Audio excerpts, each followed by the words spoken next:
Kita akan bahas isi cash lagi nih. Gagal bayar isi cash di tahun 2023 ini, resikonya masih sama nggak sama kayak tahun lalu? Dan siapa kalian yang masih gagal bayar di tahun 2022 sampai 2021 tapi di tahun 2023 ini masih belum bisa bayar? Simak video ini sampai habis. Assalamualaikum warahmatullahi wabarakatuh. Balik lagi di channel Sekilas Pinjol.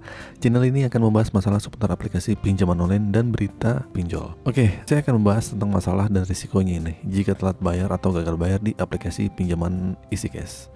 Nah, banyak banget ya teman-teman yang menggunakan aplikasi EasyCash, dan sekarang ini mungkin sedang menghadapi masalah telat bayar atau gagal bayar di EasyCash, baik yang sudah beberapa hari gagal bayar atau yang baru beberapa hari atau beberapa bulan, mungkin sudah lama, mungkin bertahun-tahun, tapi tetap masih galau dan masih resah karena punya hutang di EasyCash. Nah, seperti kalian yang ketahui ya, di sini banyak juga yang mengeluh pinjamannya itu nggak sesuai dengan iklan yang beredar, dan pinjamannya juga sangat memberatkan ya, mulai dari segi bunga, tenor dan sebagainya. Apalagi yang sangat menjebak nih biasanya di periode. Orang-orang taunya tuh satu periode ya 1 bulan, nggak taunya satu periode ya 15 hari. Jadi gini teman-teman, saya tidak akan membahas masalah di sini ya. Saya akan membahas masalah tentang apa resikonya aja yang terberat dan gagal bayar, telat bayar di aplikasi pinjaman EasyCash ini tuh apa aja.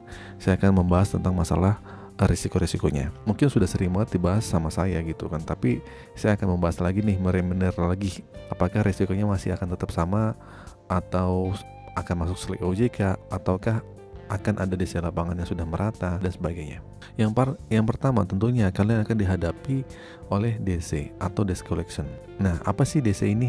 Biasanya yang pertama kali menagih adalah orang-orang si DC yang ada di kantor, atau disebut dengan DC internal atau DC dari EasyCash itu sendiri, yang kalian akan diteror setiap harinya, mulai dari WA, email, SMS, telepon, mungkin bahkan ke sosial media kalian.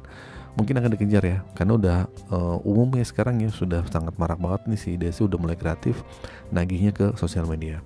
Dari pagi, siang, sore, bahkan tengah malam nih kalian akan diteror sama si DC kalau kalian tetap telat bayar. Nah, oke, pokoknya dari pagi, siang, malam kalian akan terus diganggu dan ditelepon agar kalian bisa segera melunasi hutang-hutang kalian ya. Nah, kemudian yang kedua selanjutnya, yang pertama nggak mempan, kalian sudah ditagih-tagih nggak mempan gitu kan, tetap aja nggak bisa bayar gitu kan, udah telepon di WA tetap nggak ada respon. Ketika sudah lewat dari 90 hari, maka si DC ini bakal datang ke rumah. Bang, DC-nya sudah ada ke rumah? Iya, tapi nggak merata, random DC-nya, suka-suka dia aja di mana ya. Menurut banyak laporan juga, banyak si DC EasyCash ini datang ke area kerja atau ke tempat kerja kalian, ke kantor kalian.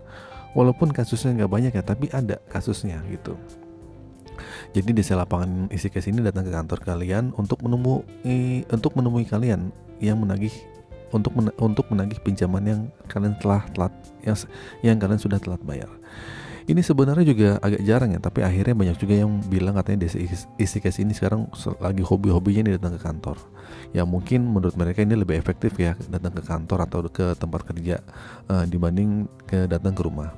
Dimana mereka mungkin lebih takut ya dibanding datang ke kantor atau ke teman-teman, mungkin merasa malu gitu atau gimana gitu. Makanya kalau pada ke rumah biasa aja, mungkin orang yang nggak ada, akhirnya datang ke kantor.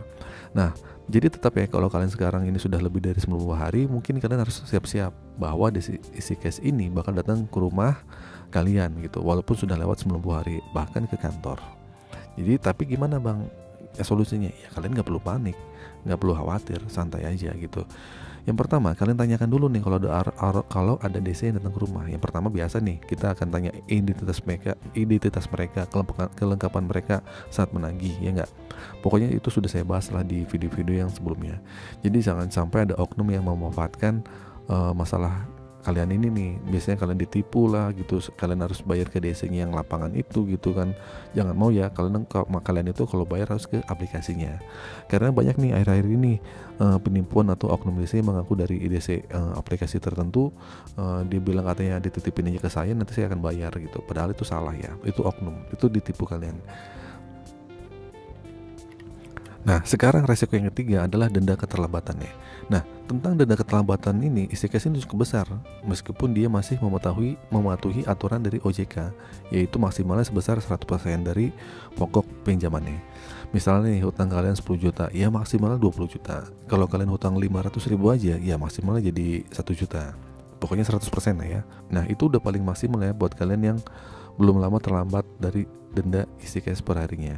Nah isi cash ini per harinya itu hari pertama itu kalian pasti dikenakan denda 40.000 dan ditambah 2%. Nah 2% dari pokok pinjaman kalian di hari pertama itu yaitu 40.000 ditambah 2%. Lalu hari selanjutnya sama gitu. Setiap harinya kalian akan dikenakan denda 2%. Terkesan memang cukup ya cuma 2% aja, tapi lama-lama akan menjadi besar juga ya, dan ini bakal memberatkan kalian. Tentunya kalau kalian sudah lama gagal bayar, kalian nggak usah mikirin lah gitu bakal jadi berapa dendanya gitu kan. Intinya kalian kalau sudah lewat dari 90 hari ya pasti denda kalian akan maksimal di 100%. Kalian juga jadi nggak usah mikirin. Nah untuk resiko yang selanjutnya yang keempat adalah penurunan kredit score. Buat kalian yang nggak mau pakai isi cash lagi atau nggak mau minjol lagi, ini udah bodo amat ya, kredit score kita turun kayak atau gimana kayak gitu, bodo amat. Ini mungkin akan susah kita minjol lagi, tapi ya buat kita sudah bodo amat gitu. Terus mungkin berpengaruh sama BI checking. Nah karena isi cash ini aplikasi yang sudah resmi OJK, maka dia akan melaporkan ke BI checking gitu. Jadi nama kalian bisa di blacklist oleh BI checking. Nah risiko terbesar itu ya cuma BI checking doang gitu kan. Jadi teman-teman tuh nggak perlu takut lah gitu kan, kalian akan masuk penjara, diancam seperti ini, itu nggak bakal ada. Si Desi juga akan ragu-ragu ya datang ke rumah kita atau ke tempat kantor kita. Dia juga takut kok datang ke tempat kita. Mungkin banyak juga pemberitaan yang dimana Desi itu dipukulin, digebukin, diusir, diomel-omelin gitu. Padahal yang datang juga biasanya orang baik-baik aja. Dia juga takut sama kita, sama-sama manusia kok. Jadi intinya kalau kalian sedang berhutang di aplikasi apapun, terutama di Cash, jangan pernah gali lubang tutup lubang ya. Walaupun aplikasi ini legal OJK, ya udah santai aja lah. Kalian tetap santai, jangan panik. Oke, itu saja teman-teman video kali ini. Semoga video ini bermanfaat. Akhir kata, assalamualaikum warahmatullahi wabarakatuh.